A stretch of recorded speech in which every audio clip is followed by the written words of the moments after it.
everybody. Welcome to All the Shit Podcast, where we talk about all that shit. This is episode 3, Spooky Pod. It's our special Halloween episode. We might do 2 of them, depending. But today we have a special story that that you found online from Colorado Springs. Yeah, I want to keep it local. Yeah. So something interesting. This is an 114-year-old unsolved murder case. And I thought that it would be really special because I'm a Colorado native, so this is close to home, even though I'm from Denver, but he lived in Colorado Springs for over 20 years. 20 years, yeah. And I never heard about it. Actually, where the location of where this incident happened, I lived literally just a few blocks from there and never had a clue about it. So this is pretty interesting for me. Yeah, this is going to be just a warning. Viewer discretion is advised, and it does describe gruesome details in the story, in the article. And I'm going to read an article straight from Fox 21 and the Colorado Springs Gazette, which is their own newspaper that they have had for a long, long time in Colorado Springs, in the city of Colorado Springs. So I just wanted to give you guys a warning. If you can't handle gruesome details of murder, stuff like that, please just don't watch or listen to this video or audio. The video will be posted on YouTube and the audio will be posted on Spotify. So just so you know, I'm going to get right into it.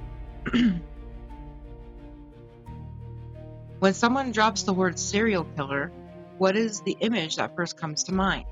1980s camp counselor slayers skulking around in masks?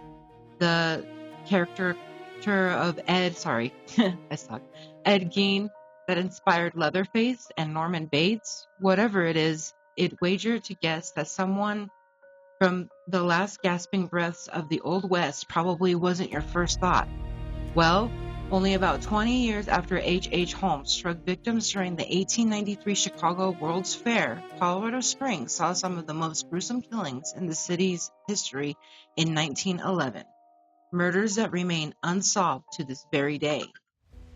The actual definition of a serial murder has been something up for debate since it was popularized by the Federal Bureau of Investigation, the FBI, Behavioral Science Unit investigator Robert Ressler.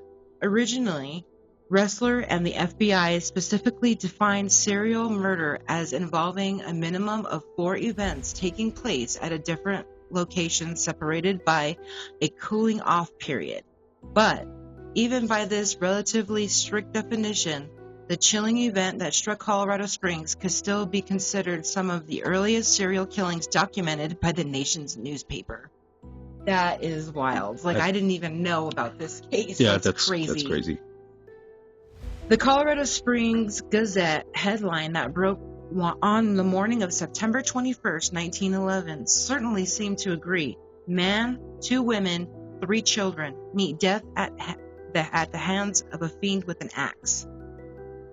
It would have been a Wednesday afternoon. According to the National Weather Service's archives, it was an average of 47 degrees in 1911, making it an assumedly brisk day for Mrs. Nettie Ruth when she left her home at 931 South Sierra Madre Street around 2 p.m. Ruth and her friend Anna Merritt went to visit Ruth's sister, Alice May Burnham, at her home at 321 West Dale Street. That is, until the stomach-churning scent of decaying meat was the only thing to greet Ruth and Merritt as they approached the back door. According to the Colorado Springs Gazette's report of the incident from 1911, the lock of the back door caught and it took a little force to turn the key. This would indicate that someone either broke in or at least picked the lock of the Burnham home. When they managed to get the door unlocked and opened, Ruth could immediately tell that something was wrong. The rear room of the house was multi-purpose, acting as a kitchen, dining room, and a bedroom, and the remains of a Sunday dinner were still strewn across the room. Just the same as when I left my sister's house Sunday night, about 9:15, Ruth told the Gazette. Neither Ruth nor Merritt could have prepared themselves for what they'd find on the other side of the door leading into the rest of the house. Ruth described finding great splotches of blood on the walls of the Springs newspaper before laying eyes upon the body of her niece lying on the edge of the bed, head apparently crushed. I couldn't even imagine, like, just walking into something like that and seeing your, like, little niece, or, you know what I mean? Like, that is horrible. That's awful. Did it say the blood was splattered on the Springs newspaper? Yeah, on the Gazette. Ironically, like, wow. That's so wild. It's fucking wild, man. Like, I couldn't even admit. That's just disturbing. The two women could not look any longer, instead running from the house. It wasn't long after that when the coroner, the Colorado Springs Police Department, CSPD, and the El Paso County Sheriff's Office, EPSO, were called and rushed to the Burnham house. But according to both the Colorado Springs Gazette's coverage of the murders the following week and Denver's The Great Divides recounting in 1915, neighbors told El Paso County Coroner Jackson that none of them had seen anyone come in or out of the Wayne house on the corner of Harrison Street since that Sunday. The Wayne house was only a few steps from the Burnham's back door.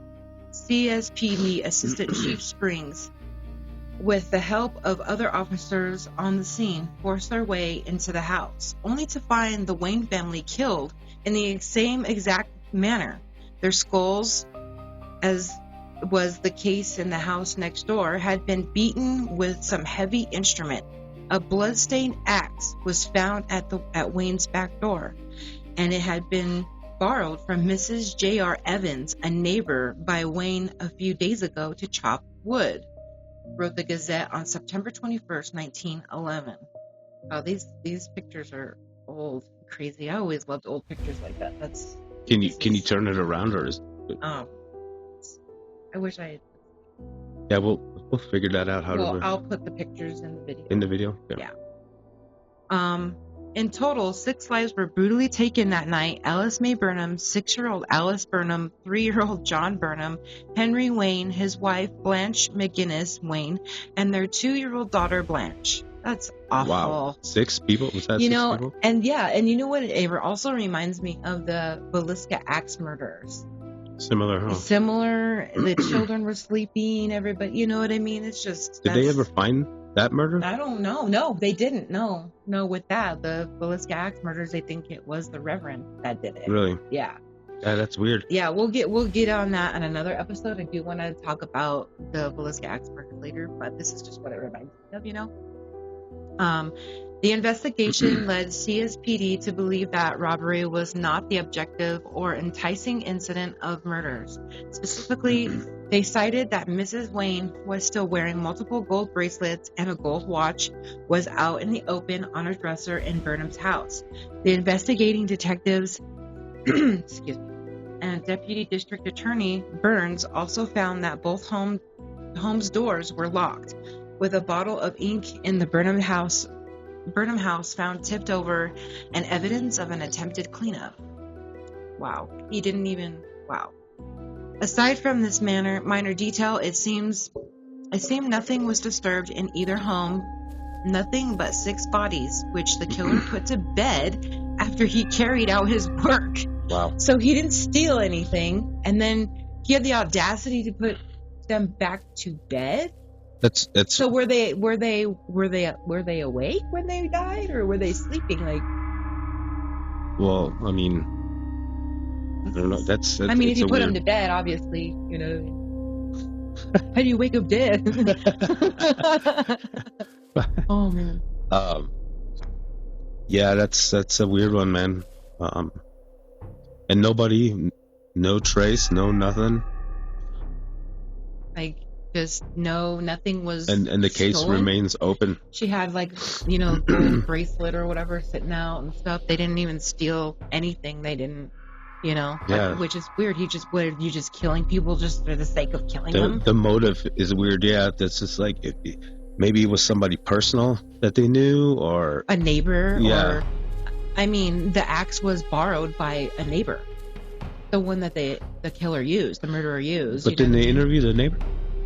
I think so. I'm not sure. I think so. I don't know. You assume they would.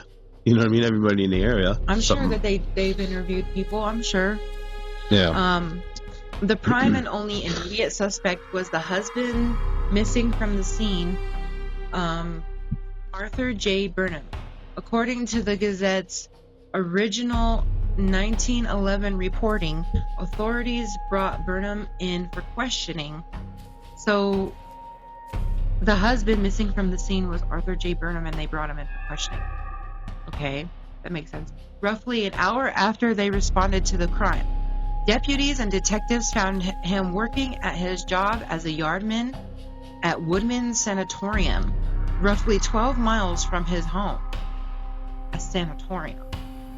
Holy shit. When police told him of his family's fate, he reportedly asked if they were killed in a train accident. That's weird. Why would you? Yeah. Right. What is going on? But according to the Gazette, Burnham's demeanor was flat when he was taken back to his house and shown the bodies of his wife and daughter. This was enough to make CSPD detectives suspicious enough to bring Burnham in for further questioning. Yeah. But his boss, superintendent of Woodman Sanatorium, Dr. J.A. Rutledge, was able to account for him practically the entire day. So he's got an alibi, right? But what if this guy's lying? What if he hired somebody? What if because that happens, you know what I mean? Yeah, like a third party. Psychos. That just doesn't make any sense to me, and I can see why they would bring in Mr. Arthur Burnham. You know what I mean? Well, also, any normal person would be devastated if they, you know what I mean? And his Like if they demeanor find, was just flat and just like, find out your whole family's been axed. Yeah. Were they killed in a train accident? Why would you ask that? Well, it probably matters to him because maybe that's what he paid the dude to do or push. You know what I mean? Yeah, I mean, anything is. I don't understand the killer's logic because I don't care to because they're fucking weirdos. But still, whatever. I mean, fuck this guy already. Like, he kind of sounds like a dick. So. Also, it's crazy that you said it was on Dale Street. He lived on Dale Street for like 3 years, and it's literally just blocks away from where I used to live. And figured, you know what I mean? I bet you they tried to hide that story. You know what I mean? Because it was unsolved and bad, publicity for the police department and shit. I mean, you lived there for 20 years. I lived there too with you. You know what I mean? Like, and I've been back and forth, and I've lived in Denver my whole fucking life, and I've never heard of this fucking story. I've never heard of this. Actually, cold case. The Willamette apartment we used to live at, that was not too far from there. Yeah, I know where all that is, but it's like, this is just crazy. Like, I've never heard of this story ever. Sunday was Burnham's regular day off, but he made arrangements so that he could get away Wednesday last week. This he did, but he was back at work Thursday morning. I can account for him from his coworkers for every minute of every day up to the present time, Sunday, which evening the murder is supposed to have happened. He was at work in the kitchen as usual. He peeled from 200 to 150 pounds of potatoes during that day. He quit work about 7 o'clock, Dr. Rutledge told the Colorado Springs Gazette for the September 21 issue. Dr. Rutledge also noted that Arthur Burnham was suffering from tuberculosis and that his roommate, J.C. Shiver, could hear his coughing in his work cottage throughout that night. This testimony, combined with Burnham's confirmed illness and Burnham's own report of an altercation with his wife's previous suitor, Anton Donatel, proved that there was practically no way to actually tie Burnham to the 6 murders. Donatel, nor a man whom the Colorado Springs public linked to him could provide enough detail to be charged either, leaving the community scared and befuddled as to how someone could commit a crime like this and just disappear. About 100 years later, Dwight Havercorn, I'm sorry if I said that wrong, a retired CSPD investigator, I can't talk, followed in his predecessor's footsteps in trying to find some closure to this cold case that has been frozen for over a century. Over his retirement, Havercorn assembled a chronological biography of the police department, culminating in a book published in 2024. Holy shit, that was a tongue twister. In his book, Murder in the Shadows of Pikes Peak, that's a good one. I want to read that. We should get that. I know. Havercorn decided that the 6 murders committed in 1911 were actually among a long list of killings from a single serial killer. Wow. According to Havercorn, 25 murders across 5 states in a 2-month span were committed, all sharing the same telltale calling card: heads caved in by a heavy, blunt object, found tucked neatly in their beds, covers drawn over their bodies. The 5 locations of these 24 killings are Monmouth, Illinois, Ellsworth, Kansas, Colorado Springs, Colorado, Rainier, Washington, and Portland, Oregon. Where was the Villisca house? Where was the... Is that in Kansas? I thought that was in... Wasn't that in, like, Virginia? I swear it was in, like, Kansas and Midwest. One of those states. Let me look this up really quick. That'd be weird, that. Because that would... Yeah, could tie them... Because wasn't that a similar way? Yeah, it was. They were sleeping in their beds, though. That's crazy. So it's got to be tied to a serial killer. It was in Villisca, Iowa. Oh, Iowa. Yeah, okay. Villisca, Iowa. Still, but who knows? Right.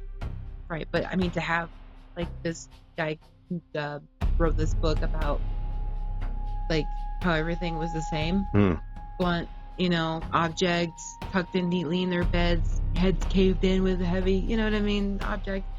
It's just crazy.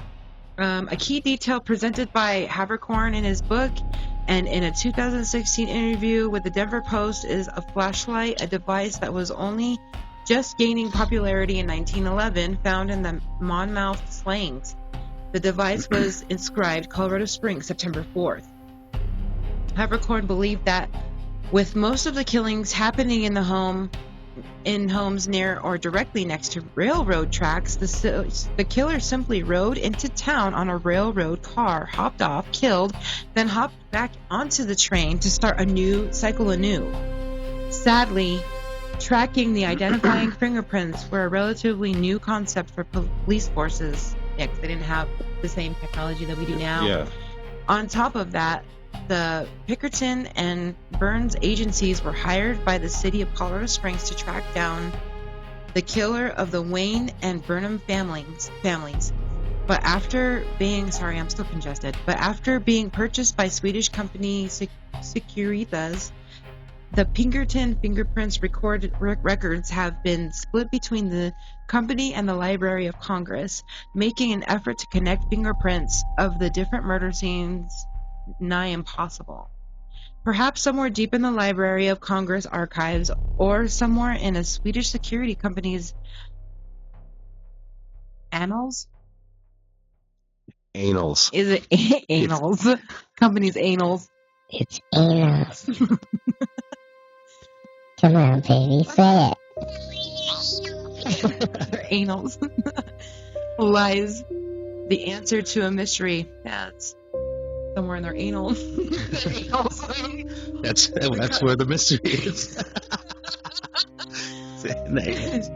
One that could give closure to 25 lives taken before their time. That is so sad. We're not laughing about the case. We're just laughing at anals and stuff. Anals? Is that how you say it, or anal? I don't know. No. But yeah, so we have this crazy murder mystery, axe murder mystery that yeah, I just That's a great story. That's, like I said, I never even knew about that, and how deep, you know what I mean? Obviously there's a lot more to it than Yeah. to have a guy come out with a book. right. You And right. It's just so this occurred September 17th, 1911. Two families, the Burnham family and the Wayne family, were murdered. Their children. It's just so sad for the children. I hate hearing about cases that involve little babies and children, and oh my god, and it was a toddler too, because there was a 3-year-old little boy, or I think, So yeah, sad stuff. yeah, an infant daughter, yeah, and then of course, I don't know. What do you think about what is it, Arthur Burnham, the husband? I mean, I think his alibi sucks ass, to be honest with you, but I don't really know. just the demeanor that was described, just, you know what I mean? Yeah, To me, it sucks. Like nonchalant, Yeah. like you know what I mean? I don't know. That sucks, you know what I mean? Like, fuck I you. mean, people do handle grief differently. You know what I mean? Maybe, and also back in those days, people lived a lot rougher. They weren't as emotional I guess. as we are now, I guess. that's, yeah, I can see that. But still, if your family is chopped up and you don't show any emotion, you're No probably empathy, dead inside. no empathy or grief or like anything. You're just like, did they die in a train crash? Like, why would they die in a train crash? Train crash. It kind of because it says that the killer would hop from train to train. Hopper. Wow. Train hopper, Wow. and he'd kill, slay, Boom. and then go on his merry fucking way to the next goddamn town or state or city. You know what I mean? So he had to have known about this individual. Yeah. If he mentioned the train, which coincidentally he hops the trains. Yeah. It even says national context. Let's see. The Colorado Springs murders were a part of a series of similar axe murders that occurred across the United States between 1911 and 1912. These included the Dawson murders in Illinois and the Villisca axe murders in Iowa. Did you just said that? I just said that. You just said that. Yeah. I did. Fucking knew it, dude. I had that feeling right away, man. Yeah. So here's a serial killer theory. That's crazy. You want to hear the serial killer theory? So the theory is that some investigators and authors like Bill James and Rachel McCarthy James, in their book The Man from the Train, have theorized that many of these crimes were the work of a single serial killer known as Paul Mueller or Billy the Axeman. However, no one was ever convicted for the Colorado Springs murders, and the identity of the killer remains unknown. Wow, it's the same fool. Yeah, and I'm going to check that book out. It's called The Man from the Train, because he kept hopping the trains. Yeah. You know what I mean? See, the investigation, the cases attracted significant public attention and speculation that Arthur Burnham, the husband of the victims, was arrested but later released. And nothing was stolen in the house, you know what I mean? So, but it does have similarities to the Villisca axe murders. Yeah. And I don't think I've ever heard of the Dawson murders in Illinois, but it's something to look into. I think I might have, maybe. I'm not sure, but it sounds familiar. Yeah. But I have heard of Billy the Axeman before. So, but still, this guy, like, remains a mystery. This person, this murderer, this monster is just out there killing motherfuckers, you know what I mean? Like, and babies and children and just families. It's just not right. In the same manner, like, it's just crazy. I mean, he's probably dead now. Yeah. Hopefully. But yeah. So. Because 1911, Colorado Springs was still real baby. You know what I mean? Right. Because I'm not sure when the town was founded. It was like 1870s or something, 1880s. Right. Yeah. It's just wild to me. Like, this is a thing. Like, and I never even heard of this case. And I've never heard of this case, and I've never heard another podcaster that do crime shows. Yeah. Like, you know what I mean? Or investigators. And Which, speaking of, like, I wonder where that exactly where that house is and who lives in it, or if we can, you know what I mean? That'd be sick to do an investigation there. Like, I mean, it would, but I don't even know if it's even standing. It's so long ago. It's Yeah. 114 years ago that this happened.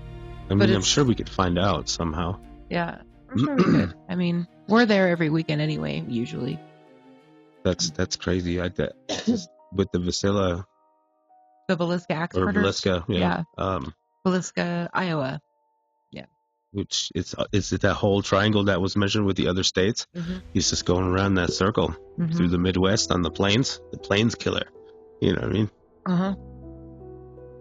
That's crazy. People are fucking psycho. Like, what drives that person to want to kill people in their sleep or at all, really, you know? And the fact that the axe was borrowed from a neighbor, that's kind of weird. And, like, of course, they didn't have the technology and the investigations now that we have now. Yeah. Days, but yeah, it'd be a different story probably these days. But I mean, as far as like borrowing the axe, it's like, you know, back then when the town was first settled and stuff, it probably wasn't too uncommon for somebody to be like, "Hey, neighbor, can I borrow a shovel or an axe?" Or because they're always building houses and log cabins and whatever have you. You know what I mean? Right. Yeah. So that's not really the weird part on that. As far as like the weapon is concerned, it's just all the other shit. Right. It's just crazy to me, but it's just I don't know. And then the thing that, like, so the investigation, robbery was ruled out as a motive. The valuables were left untouched. Initial suspicion fell on Arthur Burnham, the sole surviving family member, but he was at the sanatorium supposedly for tuberculosis and was deemed too ill to have committed the crimes. The case remains unsolved to this day, but still, like, tuberculosis motherfuckers, like, could still kill people. And again, that's like what the town is almost like founded on. Right, yeah. You know what I mean? Colorado Springs was like the tuberculosis mecca because of the high altitude and everything. Right. It's just this is just crazy. And who's the motherfucker that was peeling potatoes?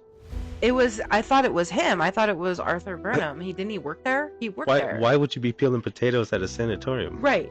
200 to 250 fucking potatoes. Like, you remember the count of the potatoes that he peeled at a sanatorium? Right. He's like, I think it was 200 to 250. Like, sure, buddy. What?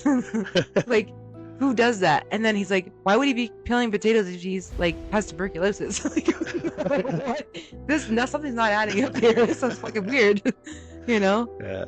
Like, what the hell? Somebody back then wasn't like, this kind of smells like bullshit a little bit, you know? Right? It's just, you know, it smells like potatoes up in this motherfucker. Like, by golly. By God, I know. You know what I mean? Oh, man. Yeah, that was a great story. That was a great story. This was nice, and it is Hallows Eve, Devil's Night tonight. So yeah, that is. I wanted to bring that up too. 'Cause speaking of, like, you know, spooky things, and remember the time we lived down in the Willamette apartment? We went to Safeway. It was right around this time too. Yeah, in Colorado Springs. Mm-hmm. Yeah. And we were on our bikes on the way back, and it started drizzling. Oh yeah. And then that lady. Oh yeah. That we saw. The ghost apparition of a lady from the 1800s. It was the weirdest shit. It was like we come upon like there was a bike trail at the park, and then there was a creek with a bunch of trees. Mm-hmm. This lady was standing right on the edge by the trees, all in the darkness, by herself in the rain, in this fancy gown, fancy purse. I remember distinctly. Yeah, we were riding all done up. We were riding our bikes too at this time. It was kind of a brief moment. And she just like stared at us. Yeah. As we were going by. And then in the blink of an eye, we looked back and she was gone. Well, we drove by and we're like, what the fuck? What's up with that lady? Why she's standing there? And then we started pedaling down. Remember, she came across the street first? Oh, yeah, that's right. All fast? Yeah. She come across the street fast, and when we turned around, then she was gone. Yep, we totally saw a old Victorian 1800s, right? She was Yeah. in a gown, Like a ball. and she had her Mm. hair up and stuff, Mhm. like the old school motherfuckers did back then. You know what I'm saying? Like that was wild. I have experienced a lot of paranormal activity in Colorado Springs. That place is, I swear, that place is cursed by the natives, the Ute tribe. That's the word, yeah. And then you have the witches of Manitou Springs. So the lore is, you know what I mean?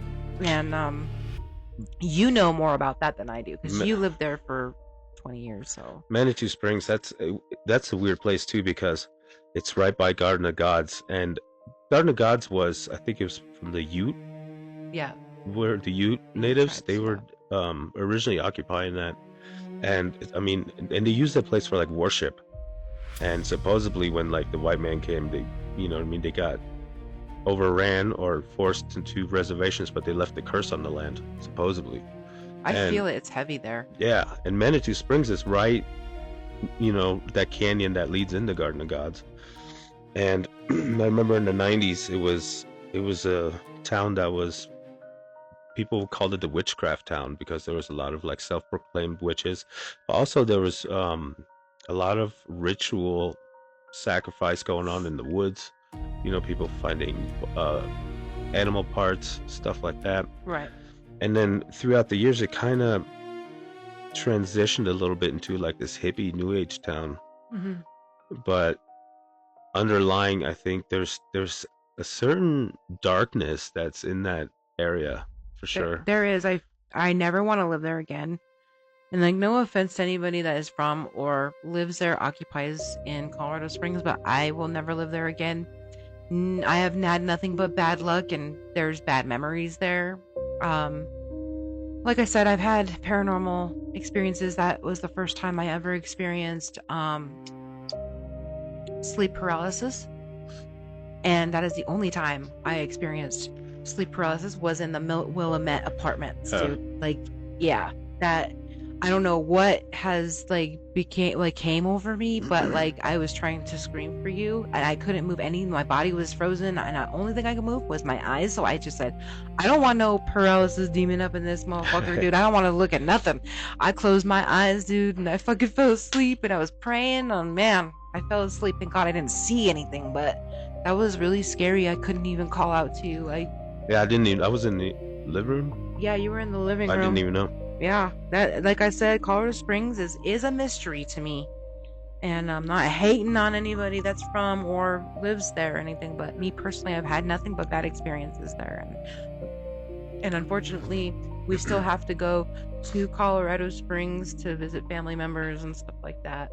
And every time I end up in that, I hate that drive, but every time I end up in like that right when we get into town, I'm just like, fuck this place. You get super grouchy. I do. I get angry. It's just you're doing it right now, just talking about it. Yeah, it changes my mood, man. It's fuck with my groove, man. Fuck. The other interesting thing about the area, especially Manitou Springs, is supposedly, allegedly, Aleister Crowley owned a summer home at one point there. Yeah, and Anton LaVey.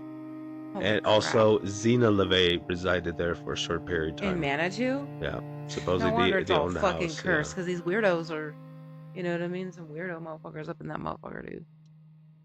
Yes, and there's a lot of stories, you know. It's kind of a weird energy field of some sort. I love it here. I love where we live now. Even though it's on the outskirts of Denver, and it's still, you know, whatever, 15 minutes away from Denver, but still, like, we're 20 minutes away from Denver, like main Denver, but we're in the outskirts, and this place is beautiful. And yes, this was occupied by Native Americans as well, and it is haunted as shit here, but I don't get bad vibes here. No, I feel spirits, and I feel things, but I don't feel negative. It's beautiful here.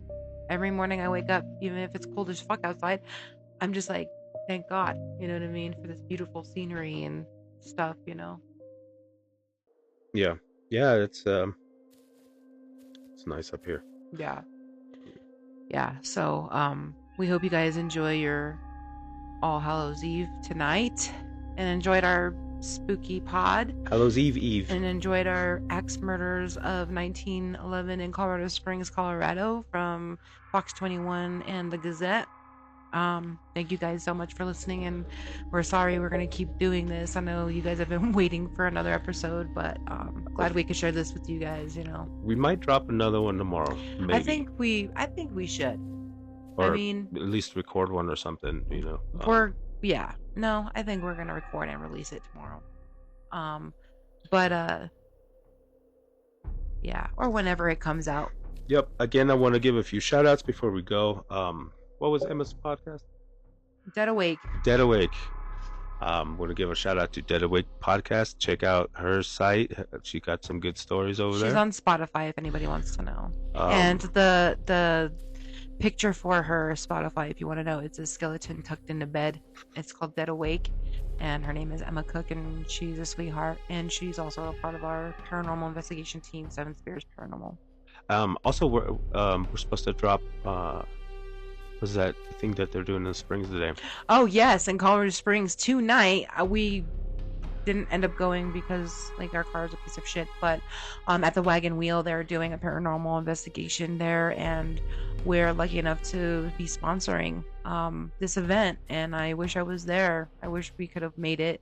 But shout out to Raven Ventura of Raven's Legion and the Wagon Wheel and the other important paranormal investigators that are going to be there, and the performers and the tarot readings by Bunny Guns.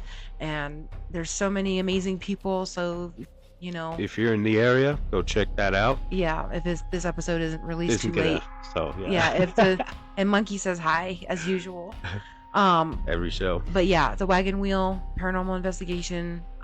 We do have Seven Spirits Paranormal. We'll be doing an investigation sometime soon, but that is to be announced. I'm not sure what we're gonna do yet. We do have one coming up soon, but we're not gonna announce any, like, you know. We started one that was a disaster. Oh God, yeah. That was bad. I definitely want to get started on that as well. I think we should look into a place or something, you know, maybe with Matt and Emma. You know? Yeah, we should do that. But also, today's Ganj is not sponsored by, but I'd like to get a shout out to Social Cannabis in Golden, Colorado. They hook it up, great prices, check them out. The reason I'm doing this, I like to keep things local, give a shout out to local businesses, stuff like that. Also, Golden Kava, the Kava bar, check out their stuff if you're into anything like that. They got also great prices, good hospitality, servers, and just an all-around great community. So, I want to shout out Bunny Guns and her amazing products that she does. And if you want to help her out, her business is called Black Hat and Hemlock, and it's on Facebook, and you can order her CBD bath bombs, CBD lotions. They're amazing, as I have fibromyalgia, and that is the only thing that helps me temporarily get through my pain. And shout out to you, Bunny Guns and Black Hat and Hemlock, and Moon Maiden. She has her own business in Colorado Springs if you want to check that out. Is it Old Colorado Springs, the north side? Old Colorado City. Oh, Old Colorado City, which is right between Manitou and Colorado Springs. Right. It's called Moon Maiden. So check her out. Go buy stuff from her. She makes stuff. She is amazing, and I love her. She's like my sister, and she's one of my witchy best friends, and I love her very much. And shout out to Moon Maiden in Colorado Springs. All right. No, I think that wraps about up. Thank you all for tuning in. Thank you to all our shit talkers out there for listening to our Spooky Pod episode 3. Yeah. More to come, definitely. Also, check out our music video. Our band is called Dead Winter's Dream. We just released a single about a month or so ago called Scars and Ashes. Check it out on YouTube. It's also available on Spotify, Amazon, etc. It's fire. Spread the word. Fucking fire.